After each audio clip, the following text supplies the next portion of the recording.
आज का ये लेसन क्लास 12 के लिए होगा और क्लास 12 का ये सेकंड लेसन है दी टाइगर किंग, बाघ राजा। तो सबसे पहले लेसन को शुरू करें इससे पहले कि आप मेरे इस चैनल को सब्सक्राइब कर लीजिएगा और बेल आइकन को दबाइएगा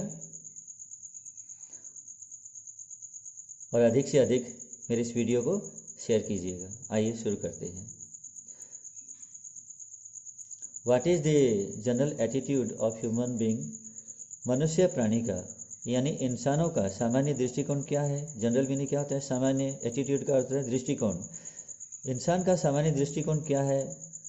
टुवर्ड्स विल्ड एनिमल्स, वन्य जानवरों के प्रति, जंगली जीवों के प्रति, जंगली जानवरों के प्रति सामान्य विचार क्या है मनुष्य प्राणी का? आइए शुरू करते हैं आगे। The Maharaja of Pratibandapuram is the hero of this story. Pratibandapuram के महाराजा इस कहानी के हीरो हैं, इस कहानी के नायक हैं अथवा हीरो हैं। He may be identified as his highness. उसकी उच्चता के रूप में उसको पहचाना जा सकता है। ही मे बी आइडेंटिफाइड, उसे पहचाना जा सकता है एज हिज हाइनेस, उसके सर्वोच्चता के रूप में उसको पहचाना जा सकता है। जिलानी दोबारा देख लीजिए। जमींदार जनरल, किलेदार मेजर, सत व्याघ्र समहारी, महाराजा धीराज, विश्व भुवन सम्राट श्री सर जिलानी जंग बहादुर, MED, ACTC और CRCK, इतना बड़ा उसका नाम है। तो इससे उसकी महानता को पहचाना जा सकता है, उसकी उच्चता को पहचाना जा सकता है। तो इसी का नाम जो है काफ़ी बड़ा नाम है। यही हिंदी में हो जाएगा, फिर यही इंग्लिश में हो जाएगा। तो इतना इसका नाम, आगे चलते हैं। But this name is often shortened, लेकिन इस नाम को प्राय छोटा कर दिया गया है टू दी टाइगर किंग, बाघ राजा। इस नाम को छोटा करके बाघ राजा प्राय कर दिया गया है।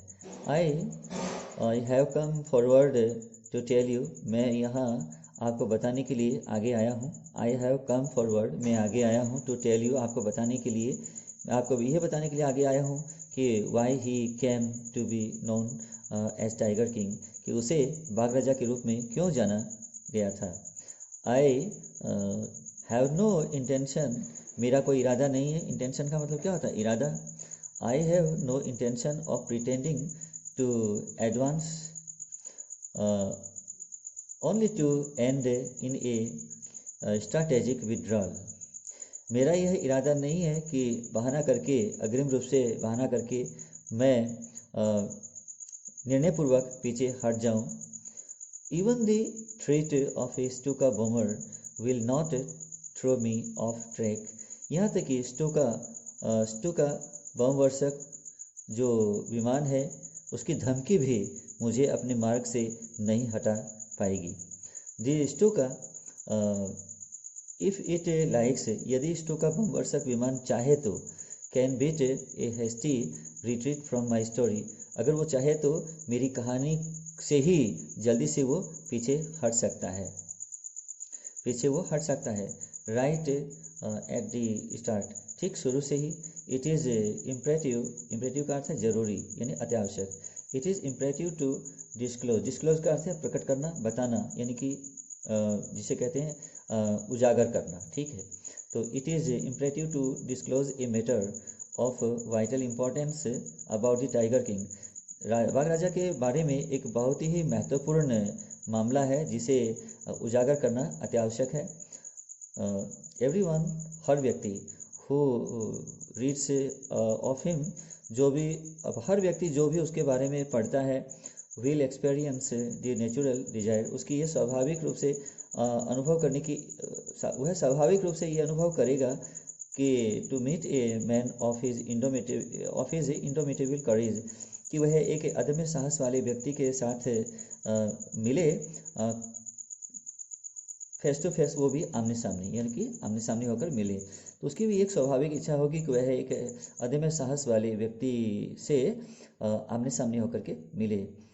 But there is no chance of its fulfilment, लेकिन अब इसके पूर्ण होने की कोई गुंजाइश नहीं है, अब इसके पूर्ण होने का कोई अवसर नहीं है, कोई मौका नहीं है। अब अवसर, चांस, चांस का मतलब क्या है? मौका, अवसर, या मान लीजिए गुंजाइश कह लीजिए।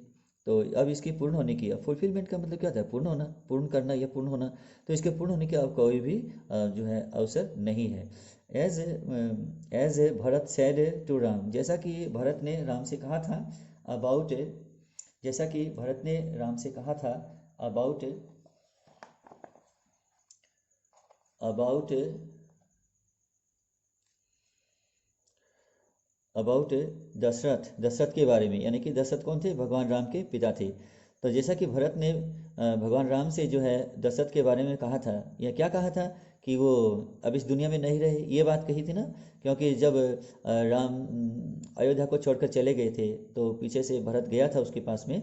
तो उसके जाने का उद्देश्य क्या था? कि पिताजी की डेथ हो गई है और राम को सूचित किया जाए, इसलिए वो जा कर के राम से ये बात कही थी कि पिताजी अब इस दुनिया में नहीं रहे। तो जैसा कि अब भरत दशरथ के बारे में राम से जो कहा था, उसी तरह से है ये बात। The tiger king has reached that has has reached that final abode, कि अब बाघ राजा जो है अपने अंतिम निवास पर पहुंच चुके हैं। अब दिया है, देखिए इसमें फाइनल का मतलब है अंतिम, अबोर्ड का मतलब है घर यानी निवास, ठीक है, या बसेरा जो होता है। रीच्ड का मतलब है पहुंच चुका, और हैज़ का मतलब है होता है, ठीक है ना। तो बाघ राजा जो है अब अपने अंतिम निवास पर पहुंच चुके हैं। ऑफ ऑल लिविंग क्रिएचर, जहाँ सभी जीव जाते हैं, जहाँ यानी सभी जीवों के जो अंतिम निवास है, वहाँ पर अब बाघ राजा जो है वो पहुँच चुके हैं। यानी कि मरने के बाद में जैसे कि हर जीव जो है अब कहाँ जाता है कि वो स्वर्ग में चला गया है, तो इस तरह से अब सभी जीव जैसे कि मरने के बाद में स्वर्ग में चले जाते हैं, तो उसी तरह से बाघ राजा भी अब जो है अपने अंतिम निवास यानी ईश्वर के साम्राज्य में अब अन्य जीवों की तरह पहुँच चुका है। इन अदर वर्ड्स, अगर दूसरे शब्दों में कहा जाए तो the tiger king is dead, यानी बाघ राजा की मृत्यु हो चुकी है। इज डेड, डेड का मतलब है मृत्यु, ठीक है ना, यानी कि मृत। अब बाघ राजा की मृत्यु हो चुकी है, मौत हो चुकी है। The manner of his death, उसकी मृत्यु का तरीका। अब मैनर में क्या होता है? तरीका। डेथ का मतलब मृत्यु, ठीक है ना, मरने के बाद की जो स्थिति होती है उसको कहते हैं डेथ, ठीक है ना। और आगे देखिए, और the manner of his death is a matter of extraordinary interest, उसकी मृत्यु का तरीका एक असाधारण रुचि का मामला है, या एक असाधारण रुचि का विषय है। It can be revealed only at the end of the tale, इसे केवल कहानी के अंत में ही प्रकट किया जा सकता है। रिवील का मतलब है प्रकट करना, ठीक है ना, उजागर करना, प्रकट करना। एट द एंड का मतलब है अंत में, के अंत में। टेल का मतलब है कहानी, इसे कहानी के अंत में ही, केवल कहानी के अंत में ही प्रकट किया जा सकता है, कहानी के अंत में ही प्रकट किया जा सकता है। The most most fantastic aspect, fantastic का मतलब शानदार होता है, एस्पेक्ट का मतलब पहलू होता है, ठीक है ना। मोस्ट का मतलब है सर्वाधिक, जैसे मच, मोर, मोस्ट, ये पॉजिटिव कंपेरेटिव सुपरलेटिव डिग्री की बातें हैं। मच होता है इसका पॉजिटिव डिग्री में, और मोस्ट होता है, मोर होता है इसका कंपेरेटिव डिग्री, और मोस्ट होता है इसका सुपरलेटिव डिग्री। तो मोस्ट के आगे हम दी का यूज़ करते हैं सुपरलेटिव डिग्री के अनुसार। तो the most fantastic aspect of his demise, demise का मतलब मृत्यु, उसकी मृत्यु का सर्वाधिक शानदार, शानदार जो पहलू वो जो था, दैट वो ये था कि as soon as he was born, उसकी मृत्यु का सबसे अनोखा या सबसे शानदार पहलू ये था कि एज सुन एज ज्यों ही वॉज बॉर्न, उसका जन्म हुआ था। एस्ट्रोलॉजर्स हैड फोरटोल्ड, तो ज्योतिषियों ने, अब एस्ट्रोलॉजर्स का मतलब क्या होता है? ज्योतिषी। फोरटोल्ड का मतलब है पहले से ही बता देना, अर्थात भविष्यवाणी कर देना, ठीक है। तो एस्ट्रोलॉजर्स हैड फोरटोल्ड दैट, तो ज्योतिषियों ने पहले ही बता दिया था, अर्थात भविष्यवाणी कर दिया था, दैट कि वन डे, कि एक दिन, the tiger king would actually have to die, एक दिन बाघ राजा को वास्तव में मरना पड़ेगा। अब वुड हैव टू डाई यानी मरना पड़ेगा। ये भी क्या है कि भूतकाल में, अब अगर मान लीजिए आगे की बात कहनी है तो हम विल का यूज़ करते हैं, अगर हम भूतकाल की बात करते हैं तो विल का पास्ट फॉर्म क्या होगा? वुड। और वुड जो है प्रेजेंट का सेंस भी बताता है, अगर मान लीजिए अब हमें कोई काम करना है तो हम वुड का यूज़ कर सकते हैं, या फिर हम भूतकाल के बारे में अगर कुछ कहना चाहते हैं तो वुड का यूज़ कर सकते हैं, जहाँ कि हम डिड का यूज़ करते हैं, ठीक उसी तरह।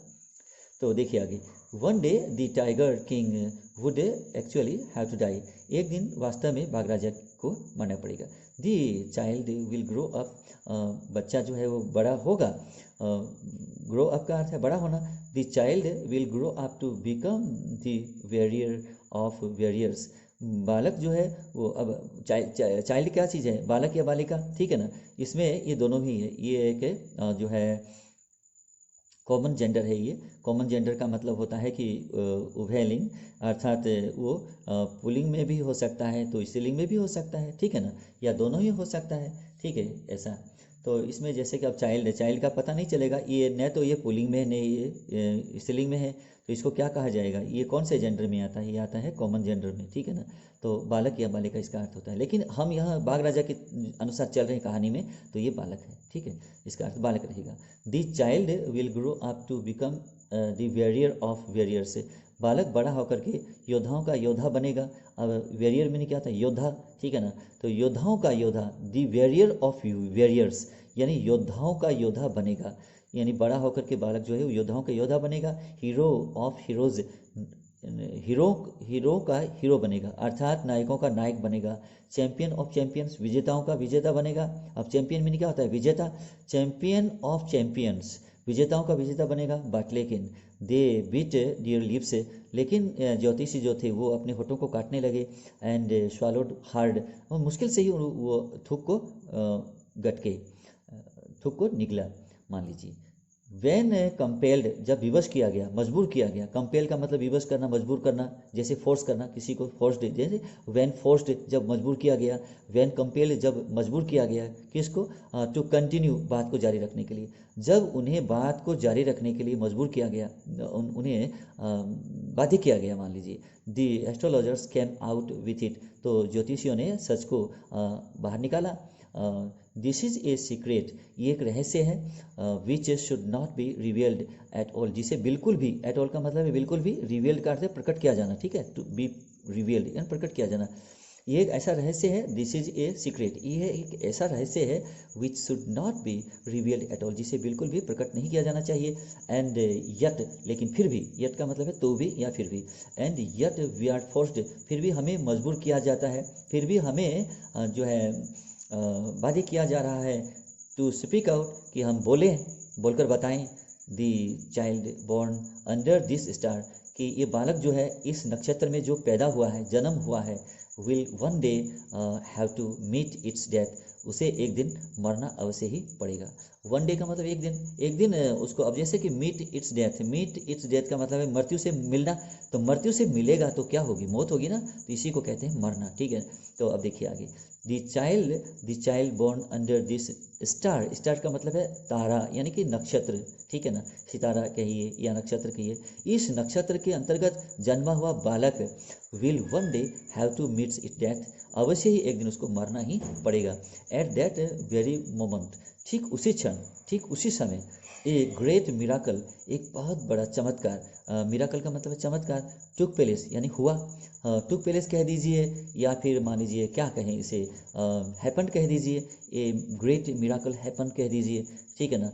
और अब टुक प्लेस कर दिया तो ये हुआ हो गया, ठीक है ना। बिफॉल्ड कर दीजिए, बिफॉल, बिफॉल में भी अब होना होता है, ठीक इसी तरह से। तो आगे देखिए, एट दैट वेरी मोमेंट, उसी क्षण ये ग्रेट मिराकल टुक प्लेस, एक बहुत बड़ा चमत्कार घटित हुआ। एंड एस्टोनिशिंग, एस्टोनिशिंग, एस्टोनिशिंग का मतलब होता है आश्चर्यजनक, फ्रेज का मतलब है वाक्यांश, फ्रेज का मतलब है वाक्यांश यानी वाक्य खंड, पूरा वाक्य नहीं बल्कि वाक्य का एक अंश, ठीक है ना, तो इसे कहते हैं फ्रेज यानी वाक्य खंड या वाक्यांश। An astonishing phrase emerged from the lips of the 10 day old Jilani Jung Bahadur, जो है जिलानी जंग बहादुर अभी 10 दिन के ही हुए थे। अब 10 दिन के हुए थे तो उसके होठ से आश्चर्यजनक वाक्य से निकले। ओ वाइज प्रॉफेट्स, हे बुद्धिमान संतो, प्रॉफेट्स का मतलब या तो बुद्धिमान संतो कहिए, संतो कहिए, और बुद्धिमान का मतलब है वाइज, ओ वाइज प्रॉफेट्स, हे बुद्धिमान संतो या पैगम्बरों, एवरी वन स्टूड ट्रांसफिक्स्ड इन स्टुपेफैक्शन, हर व्यक्ति जो है हका बका जड़वत हो गया, दे लुक्ड, उन्होंने देखा, विल्डली, असभ्यतापूर्वक, एट ईच अदर, एक दूसरे की तरफ, उन्होंने एक दूसरे की तरफ असभ्यतापूर्वक देखा, एंड ब्लिंक्ड, और आंखों से इशारा किया। ब्लिंक का मतलब आंख झपकाना या आंखों से इशारा करना, ठीक है, तो आंखों से इशारा किया। ओ वाइज प्रॉफिट्स, हे बुद्धिमान संतो, इट वॉज आई, ये मैं ही था, हु स्पॉक, जो बोला अभी। दिस टाइम, इस बार, देयर वर नो ग्राउंड्स, अब की बार तो कोई आधार ही नहीं बचा, फॉर डाउट, संदेह करने के लिए, अब की बार संदेह करने के लिए कोई आधार ही नहीं रहा। इट वॉज द इन्फेंट, यह वो है शिशु था। अब इन्फेंट का मतलब शिशु, इन्फेंट्री का मतलब है शैशवकाल, ठीक है ना, जो बिल्कुल बिल्कुल छोटा होता है उस समय को कहते हैं शैशवकाल, तो उसको कहते हैं इन्फेंट्री। तो यहाँ जो इन्फेंट है इसको ट्री हटा दिया गया है, इसका इन्फेंट बच गया, तो इसका मतलब है शिशु। ये इट वॉज द इन्फेंट, यह वही शिशु था, बॉर्न जस्ट 10 days एगो, जिसने 10 दिन पहले जन्म लिया था, who had enunciated the words so clearly, जिसने इतनी स्पष्टतापूर्वक शब्दों को उच्चारित किया था। अब enunciated का मतलब क्या होता है? उच्चारित करना, यानी प्रोनाउंस करना, उच्चारित किया था शब्दों का, जो जिसने इतनी स्पष्टतापूर्वक शब्दों का उच्चारण किया था। The chief astrologer took off his spectacles, मुख्य ज्योतिषी ने अपने ऐनक को हटाया। अब टेक ऑफ का मतलब हटाना, ठीक है, टेक ऑफ का मतलब क्या होता है? हटा देना, तो टुक ऑफ का मतलब क्या हुआ? हटाया, ये पास्ट इंडेफिनिट का है। The chief astrologer took off his spectacle, spectacle का मतलब क्या होता है? चश्मा, चश्मे को अर्थात ऐनक को मुख्य ज्योतिषी ने हटाया। And gazed intently at it baby, और बच्चे की तरफ ध्यान से, इंटेंटली का मतलब ध्यानपूर्वक, यानी ध्यान से उसने देखा। ऑल दोज, वे सभी, वे लोग, यानी वे सभी लोग, हु आर बॉर्न, जो जन्म लेते हैं, वे सभी जो जन्म लेते हैं, will one day have to die, उन्हें एक दिन मरना ही पड़ता है। अब विल, इसमें क्या दिया? विल हैव टू डाई का मतलब है मरना ही पड़ेगा। अब ऑल दोज, वे सभी लोग, हु आर बोर्न, जो जन्म लेते हैं, will one day have to die, उन्हें एक दिन मरना ही पड़ेगा। We don't need your prediction, हमें आपकी भविष्यवाणियों की ज़रूरत नहीं है, टू नो दैट, ये सब जानने के लिए। There would be some sense in it, इसमें कुछ समझ हो सकती है। If you could tell us, अगर आप हमें बता सकते हैं तो, द मैनर, वह तरीका, ऑफ दैट डेथ, जो मृत्यु के बारे में है, मृत्यु के बारे में जो तरीका है, यदि आप हमें बता सकते हैं तो ये आपकी समझदारी होगी, आप बताइए।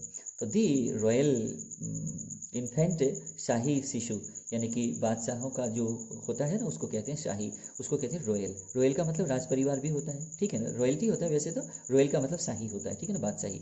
तो दी यानी राजा लोगों का, दी रॉयल इन्फेंट, ये क्या लिखा है? uttered these words in his little squeaky voice, उस शाही शिशु ने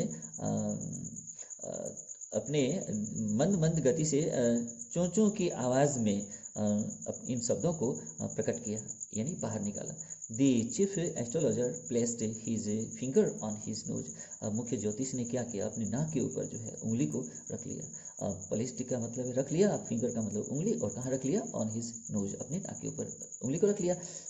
इन वंडर, और वो भी चकित होकर के, आश्चर्य में भर करके उसने अपने नाक के ऊपर उंगली रख लिया। ए बेबी बेयरली 10 days, एक बच्चा है, मुश्किल से ही अभी 10 दिन का हुआ था, ओल्ड 10 days ओल्ड, अभी 10 दिन की उम्र का हुआ था, मुश्किल से ही। बेयरली का मतलब मुश्किल से, स्केर्सली का मतलब मुश्किल से, ठीक है ना, और या फिर मान लीजिए यहाँ क्या कहें उसको, बेयरली या स्केर्सली या हार्डली कह लीजिए, और क्या, तो तीनों का एक ही अर्थ होता है। ये बेयरली, ए बेबी बेयरली 10 days ओल्ड, एक बालक जो अभी मुश्किल से 10 दिन का हुआ था, ओपन से इट्स लिप्स इन स्पीच, जो बोलने के लिए अपने होठों को खोलता है। नॉट ओनली दैट, बस इतना ही नहीं था, ये इतना ही सब कुछ नहीं था, it also raises intelligent question, इसने बुद्धिमानीपूर्ण प्रश्न भी जो है पूछे, अर्थात प्रकट किए या उठाए। इनक्रेडिबल, जो अविश्वसनीय थे। अब इनक्रेडिबल का मतलब अविश्वसनीय थे। Rather like the bulletins issued by the war office, मानो कि युद्ध कार्यालय के द्वारा जैसे कि युद्ध कार्यालय के द्वारा समाचार को जारी कर दिया जाता है, ठीक उसी तरह देन फैक्ट्स तथ्यों के मुकाबले में युद्ध कार्यालय के द्वारा समाचार निर्धारित कर दिए जाते हैं, बुलेटिन निर्धारित कर दिए जाते हैं। The chief astrologer took his finger off his nose, इसके बाद में मुख्य ज्योतिष ने अपने नाक पर से अपनी उंगली को हटाया एंड फिक्स्ड हिज आइज, और अपनी आंखों को टिकाया यानी कि स्थिर किया अपॉन द लिटिल प्रिंस, उस छोटे से राजकुमार के ऊपर। और इसके बाद में चश्मे को अपने नाक को जो है नाक पर से जो है उंगली को हटाया and fixed his eyes upon the little Prince, और छोटे से उस राजकुमार की तरफ अपनी आंखों को स्थिर किया अर्थात टिकाया, आंखों को उसके ऊपर स्थिर किया।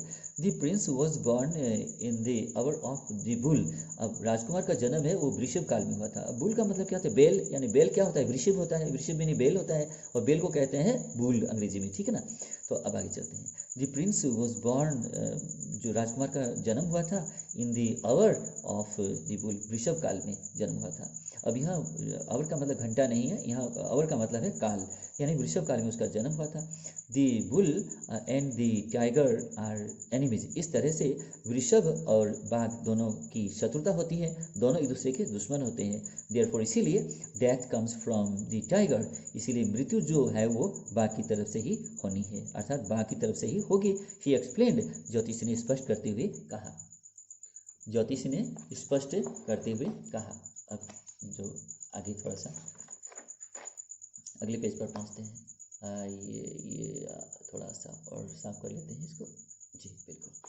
अब देखिए आगे, अब जो है कि आगे पढ़ा रहे हैं आपको। यू मे थिंक दैट, आपको ये लग सकता है, आप ये सोच सकते हैं, शायद आपको ये लग सकता है कि क्राउन प्रिंस जंग बहादुर के युवराज, क्राउन प्रिंस का मतलब है राज मुकुट का उत्तराधिकारी, अर्थात इसको कहेंगे युवराज, ठीक है ना। तो मुकुट का जो उत्तराधिकारी होता है उसको क्या कहेंगे? युवराज। तो the crown prince Jung Bahadur was thrown into a quake, कि युवराज जो है जंग बहादुर वो कांप गया होगा when he heard the word tiger, जब उसने बाघ शब्द को सुना तो वह कांप गया होगा। दैट वॉज एग्जैक्टली, ये वास्तव में ठीक वैसे ही हुआ। व्हाट डिड नॉट हैपन, जैसे कुछ नहीं हुआ था। ऐसा हुआ कि जैसे कि वास्तव में ठीक वैसे ही हुआ जैसे कि कुछ भी नहीं हुआ था तब। एज सुन एज, ज्यों ही, as soon as he heard it pronounced, जैसे ही उसने उस उच्चारण को सुना तो the crown prince gave a deep growl, तो वह युवराज जो है वो गुर्राया, गहराई से गुर्राया। टेरिफाइंग वर्ड्स, भयावह शब्द, टेरिफाइंग का मतलब क्या है? भयभीत कर देने वाला। तो जो भयभीत कर देने वाला होगा उसको क्या कहेंगे? भयावह। तो terrifying words emerged from his lips, भयावह शब्द उसके होठों से निकले, प्रकट हुए। लेट टाइगर्स बिवर, बाघो सावधान हो जाओ, बाघो सावधान हो जाओ। दिस अकाउंट, यह बात या यह विवरण कह लीजिए। This account is only A rumour life in Pratibandapuram, यह विवरण जो है, ये बात जो है प्रतिबंधपुरम राज्य में एक फैली हुई अफवाह है। अब र्यूमर लाइफ का मतलब है फैली हुई अफवाह, तो प्रतिबंधपुरम राज्य में ये फैली हुई एक मात्र अफवाह है। बट विथ हिंडसाइट, लेकिन घटना के घटित होने के साथ ही वी में कंक्लूड, हम यह निष्कर्ष निकाल सकेंगे कि it was based on some truth, कि यह किसी न किसी सच्चाई पर आधारित अवश्य ही था। तो ये दूसरा भाग अब देखते हैं। दूसरा भाग, अब दूसरा भाग में जो है अब कुछ ये यहाँ पर कुछ अक्षर जो है ये मिटे हुए थे, तो हमने प्रयास किया इसको समझने का कि ये अब इसमें क्या लिखा है। अब आगे पढ़ाएंगे तभी पता चलेगा इसमें क्या कुछ है। तो देखिए आगे दूसरा भाग है, the crown prince Jung Bahadur grieve taller, जो युवराज जो था वो जंग बहादुर वो ग्रू टॉलर, अधिक जो है अपेक्षाकृत बड़ा हो गया, and stronger day by day, और दिन प्रतिदिन मजबूत भी हुआ, तुलनात्मक रूप से मजबूत हुआ। No other miracle marked his childhood days, और तो उसके बचपन के दिनों में दूसरा कोई चमत्कारी घटना घटित नहीं हुआ, अपार्ट फ्रॉम दिस इवेंट, इस घटना के अलावा। ऑलरेडी डिस्क्राइब, जिसके बारे में पहले से ही वर्णित किया जा चुका है, बताया जा चुका है। The boy drank the milk of an English cow, इस बालक ने केवल अंग्रेजी गाय का ही दूध पिया था। Was brought up by an English Naini, एक अंग्रेजी दाई के द्वारा, नैनी का मतलब दाई, दाई जो जानते हैं ना, जैसे कि बच्चे के जन्म पर दाई को बुलाया जाता है, तो दाई को कहते हैं अंग्रेजी में नैनी, तो या फिर उसको दाई कहिए, या फिर उसको आया कह सकते हैं, आया, ठीक है ना, आया कह सकते हैं, या उसको दाई कह सकते हैं हिंदी में, लेकिन इसको अंग्रेजी में नैनी कहा जाएगा। तो was brought up by an English Naini, अंग्रेजी दाई के द्वारा, अंग्रेजी आया के द्वारा उसका पालन पोषण किया गया, उसके परवरिश किया गया। ब्रॉट अप, ब्रिंग अप का मतलब ये सेकंड फॉर्म है, ब्रॉट अप, ब्रिंग अप का ये, ब्रिंग अप का मतलब परवरिश करना, पालन पोषण करना, और इसका सेकंड फॉर्म है ये, was brought up by an English Naini, एक अंग्रेजी दाई के द्वारा उसका पालन पोषण किया गया। ट्यूटर्ड, शिक्षा दी गई, tutored in English by an Englishman, एक अंग्रेज के द्वारा उसे अंग्रेजी में ही शिक्षा दी गई थी। But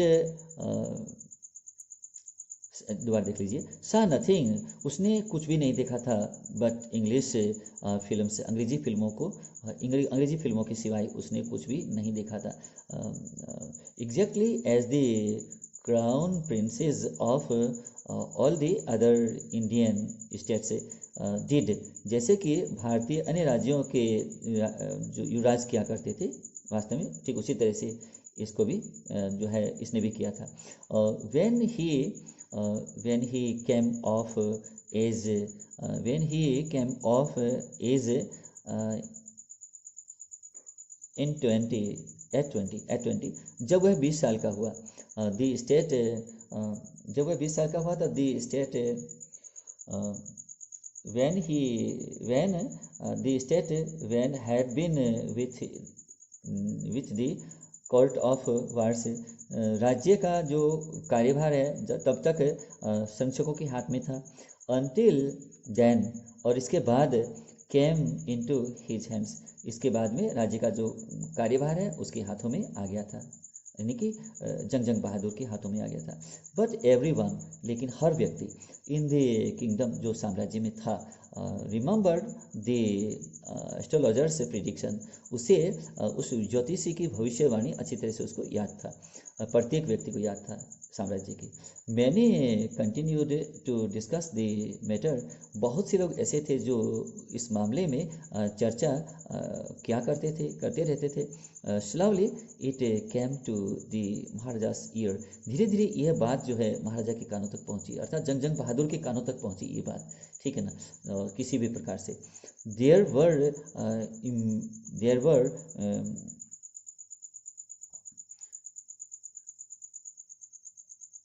innumerable forest in the Pratibandhapuram state, और प्रतिबंधपुरम राज्य में असंख्य, इनन्यूमरेबल का मतलब है असंख्य, और फॉरेस्ट का मतलब जंगल, प्रतिबंधपुरम राज्य में असंख्य जंगल थे। They had tigers in them, उनमें बाघ भी काफ़ी थे।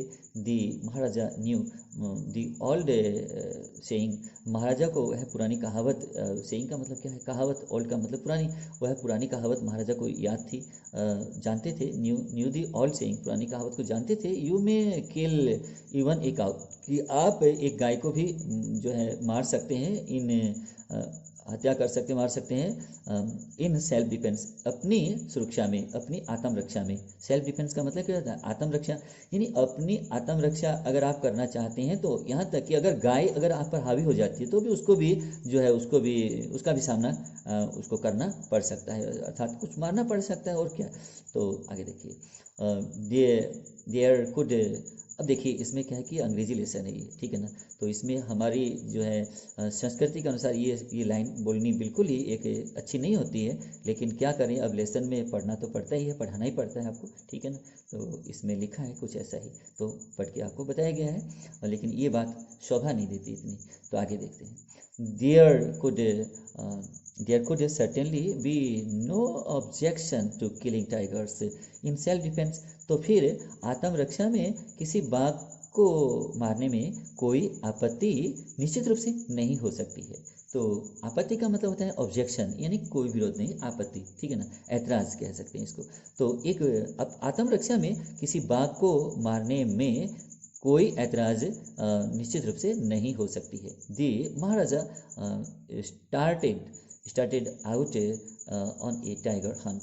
अब महाराजा जो थे वो बाघ का शिकार करने के लिए निकल पड़े, बाघ का शिकार करने के लिए निकल पड़े थे। दी महाराजा वॉज थ्रिल्ड बियॉन्ड मेजर्स। महाराजा की रोमांच की कोई सीमा नहीं रही। When he killed the first tiger, जब उन्होंने महाराजा ने पहला बाघ मारा, तो उसकी जो है रोमांच की कोई सीमा नहीं। रोमांच का मतलब है थ्रिल्ड का मतलब रोमांच, ठीक है ना। महाराजा इतने रोमांचित हुए, बियॉन्ड मेजर्स यानी समय से, सीमा से परे थे, यानी इतने वो रोमांचित हो उठे कि सीमा से परे, जिसकी कोई कल्पना ही नहीं थी। तो इसको कहते हैं सीमा से परे वो रोमांचित हुए, रोमांच का कोई सीमा नहीं रही, ये भी कह सकते हैं। When he killed the first tiger, killed his first tiger, जब उन्होंने अपना पहला बाघ मारा, तो ही सेंट फॉर का मतलब होता है क्या, बुलावा भेजना, और सेंट फॉर बुलावा भेजा। He sent for the state astrologer, फिर उसने राज्य के ज्योतिषी को बुलावा भेजा। And showed him the dead beast, और उस मृत जानवर को उसे दिखाया। अब डेड का मतलब मृत और बीस्ट का मतलब जानवर, यानी कि एनिमल कह लीजिए। तो उसे जो है जीव, उसे जानवर जो है, मृत जानवर उसे दिखाया ज्योतिषी को। व्हाट डू यू से नाउ, अब आप क्या कहना चाहते हैं। ही डिमांडेड, राजा ने मांग करते हुए कहा, राजा ने पूछा। अब डिमांड का मतलब क्या होता है, यहाँ पूछा यानी आस्कट किया, तो यहाँ डिमांड का मतलब मांग किया, ये थोड़ा सा सही तो नहीं है, लेकिन सही क्या होगा। अब जैसे यहाँ लिखा हो ना कि ही आस्कट, उसने पूछा, तो आस्कट ने करके यहाँ इन्होंने डिमांडेड लिख दिया। डिमांडेड का मतलब आस्कट ही हुआ, ठीक है ना। तो उसने पूछा व्हाट डू यू से नाउ, अब आप क्या कहते हैं, क्या कहना है आपका। Your majesty Maharaj, your majesty Maharaj may kill 99 tigers in exactly the same manner, ठीक इसी तरह से आप 99 बाघ और मारिए ना, और भी मार सकते हैं आप, 99 बाघ और मारिए। बट लेकिन द एस्ट्रोलॉजर ड्रॉल्ड, अब ज्योतिषी ने कहा, बट लेकिन वाट क्या, वाट लेकिन क्या, स्पीक विदाउट फियर, बिना डरे बताइए, बिना डरे बोलिए। बट लेकिन you must be very careful, आपको बहुत सावधान होना पड़ेगा। अब मस्ट का क्या मतलब है, अवश्य ही, ठीक है ना। गा गी गे इसका अर्थ होता है, ठीक है ना। मस्ट का मतलब केवल चाहिए, एक चीज़ के पीछे नहीं पड़ना चाहिए। अब मस्ट का मतलब क्या होता है, अवश्य चाहिए, लेकिन यहाँ गा गी गे भी इसका अर्थ है, ठीक है ना। तो आगे देखते हैं, बट लेकिन यू मस्ट बी, आपको होना पड़ेगा, आपको होना होगा, वेरी केयरफुल, बहुत सावधान, विथ दी 100 टाइगर, जो 100वां बाघ होगा, 100वें बाघ से आपको बहुत सावधान होना होगा, आपको बहुत सावधान होना पड़ेगा। अब होगा का मतलब पड़ेगा, आपको बहुत सावधान होना पड़ेगा, ये मतलब है इसका। अब देखते हैं आगे अगली पंक्तियों में क्या लिखा है। अब देखते हैं आगे, व्हाट इफ, क्या होगा अगर, what if the 100 tiger were also killed, यदि 100वां बाघ भी मारा जाए तो क्या होगा। When I will tear up, then I will tear up all my books on astrology, तो होगा क्या, तब मैं अपने ज्योतिषी पर आधारित जो किताबें हैं, तमाम किताबों को मैं फाड़ डालूंगा। टीयर अप मैंने फाड़ डालना, मैं सभी किताबों को फाड़ दूंगा। सेट फायर टू देम, उनको आग लगा दूंगा। सेट फायर का मतलब आग लगा देना, सेट फायर टू यानी आग लगा दूंगा, किसको, देम, उनको, उनका का मतलब है किताबों को, जो एस्ट्रोलॉजी पर आधारित है। एस्ट्रोलॉजी यानी ज्योतिष विज्ञान का, लॉजी माने क्या होता है, विज्ञान, ठीक है ना। ज्योतिष विज्ञान पर आधारित जो मेरी किताबें हैं उन तमाम किताबों को मैं फाड़ डालूंगा and set fire to them, उनको आग लगा दूंगा। और आई शेल कट ऑफ। अब कट ऑफ का मतलब क्या होता है, यानी चॉप ऑफ। चॉप ऑफ का मतलब भी काट कर अलग करना, कट ऑफ का मतलब भी काट कर अलग करना, यानी कि एक चीज़ है जिसको काट करके दो हिस्से बनाने हैं, उसको एक टुकड़ा इधर एक टुकड़ा इधर, जिसको कहते हैं कट ऑफ, उसको कहते हैं चॉप ऑफ। चॉप ऑफ जैसे CHOP, अब चॉप ऑफ कह दीजिए चाहे इसको कट ऑफ कह दीजिए, तो जिसका मतलब होता है काट कर अलग करना किसी चीज़ को। I shall cut off my tuft, मैं अपनी चोटी को काट कर अलग कर दूंगा। चोटी को कहते हैं टफ्ट, यानी कि जो व्यक्ति आदमी के जो सिर के ऊपर वाले हिस्से में जो चोटी होती है, छोटी सी रखी हुई, खास करके ब्राह्मण लोगों में, तो टफ्ट कहते हैं उसको, टफ्ट, यानी कि जो ज्योतिषी के जो है चोटी होती है, क्योंकि वो भी ज्योतिषी होता है इसलिए उसकी भी चोटी होती है, तो टफ्ट मीनी चोटी। तो I shall cut off my tuft, मैं अपनी चोटी काट लूँगा। क्रॉप माई हेयर शॉर्ट, अपने बालों को छोटा करवा लूँगा। छोटा कर लूँगा नहीं, करवा लूँगा, क्योंकि बाल काटने का काम ये व्यक्ति खुद नहीं करता है, ये बार्बर से करवाई जाती है, नाई से करवाया जाता है। तो इसमें इसका अर्थ क्या होगा, क्रॉप। क्रॉप का मतलब काटना, जैसे फसल काटना कह लीजिए, ठीक है ना। तो क्रॉप माई हेयर शॉर्ट, मैं अपने बालों को छोटा करवा लूँगा, कटवा करके छोटा करवा लूँगा। And become an insurance agent, और एक बीमा का अभिकर्ता बन जाऊंगा। इंश्योरेंस का मतलब क्या होता है, बीमा। एजेंट का मतलब है एजेंट, लेकिन इसका हिंदी अगर खोजें तो इसका अर्थ है अभिकर्ता, एक बीमा का अभिकर्ता बन जाऊंगा। The astrologer finished on an incoherent note, ज्योतिषी ने बहुत ही बेढंगे स्वर में अपनी बातचीत को ख़त्म किया, समाप्त किया। तो ये लेसन जो है आपका बड़ा लेसन है, तो इसमें इसके 5 खंड है, तो इसमें तीसरा, चौथा, पाँचवा इन तीनों के एक साथ में वीडियो बनेगी। अब इस पहले भाग में मैं आपको पहला और दूसरा खंड जो इसमें वही शामिल कर रहा हूँ। फर्स्ट पार्ट, सेकंड पार्ट इसमें जोड़ा गया है, और थर्ड, फोर्थ और फिफ्थ इन तीनों को सेकंड वीडियो में जो है अपलोड किया जाएगा, आपको पढ़ाया जाएगा उसमें। तब तक आप इंतजार कीजिएगा। मेरा ये वीडियो आपको कैसा लगा, आप पहले इनको वर्ड को याद कीजिएगा, पाठों को याद कीजिएगा, लेसन जो अंग्रेजी में है इनको याद कीजिएगा, क्योंकि जब आप पाठ को याद कर लेंगे, इसकी हिंदी अंग्रेजी आपको आती होगी ना, तो आप कि परीक्षा में, एग्जाम के अंदर क्या होगा कि किसी भी क्वेश्चन का आप उधर दे पाएंगे। अगर आपके पास, बशर्ते कि आपके पास में ये वोकेब अच्छी होनी चाहिए, वोकेबलरी यानी शब्दावली जो है आपकी वो अधिक होनी चाहिए। अगर आपको शब्द आते हैं, ग्रामर कम आता है, ग्रामर को ज़रूर है सीखना, क्योंकि ग्रामर के बिना तो कुछ होता ही नहीं, भाषा का निर्माण ही नहीं होता है फिर तो। लेकिन अब ग्रामर सीखने के पहले अगर मान लीजिए बात करें, तो अगर आपके पास वोकेब अच्छी है, शब्दावली आपकी ज़्यादा है, तो धक्के से आपको अंग्रेजी आने लग जाएगी। तो आपको ये मेरा वीडियो कैसे लगा आप शेयर कीजिएगा, और मेरे इस वीडियो के लिए अगर कोई कमेंट है तो लिखिएगा। और thank you for listening and watching this video.